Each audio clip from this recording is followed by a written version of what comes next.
महाशिवरात्री यात्रा उत्सवात श्री परमेश्वर मंदिरात छत्रपती शिवाजी महाराज जयंती उत्साहात साजरे।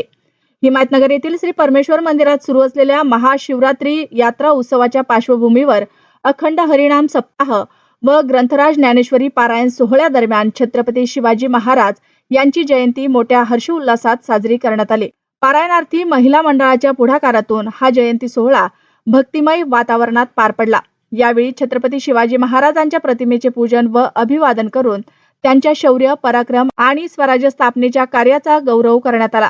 प्रवचनकार शिवाजी महाराज जाधव यांनी आपल्या प्रभावी प्रवचनातून शिवचरित्राचे प्रेरणादायी पैलू उलगडून सांगत उपस्थितांना राष्ट्रभक्ती व धर्मनिष्ठेचा संदेश दिला। कार्यक्रमास मंदिर कमिटीचे उपाध्यक्ष महावीरचंद श्रीश्रीमाळ, सेक्रेटरी अनंता देवकते, संचालक प्रकाश शिंदे, लताताई मुलंगे, मथुराबाई भोयर, ॲडव्होकेट दिलीप राठोड, अनिल मादस्वार, संजय माने, विलास वानखेडे, मारुती लुमदे, मायंबा होळकर, संतोष रेखावार, सुभाष शिंदे, पंडित ढोणे, सौ सुनंदा दासेवार, सौ सुमनबाई तिमापुरे, सौ स्वाती यशवंतकर, सौ सुशीला निम्मेवाड, सौ शिवानी जोगदंड, सौ प्रतिभा पप्पुलवाड यांच्यासह पारायणार्थी महिला भाविक मोठ्या संख्येने उपस्थित होत्या। महाशिवरात्री यात्रा उत्सवामुळे मंदिर परिसरात भक्तिमय आणि उत्साही वातावरण निर्माण झालं असून विविध धार्मिक कार्यक्रमांमुळे भाविकांमध्ये उत्साहाचे वातावरण आहे।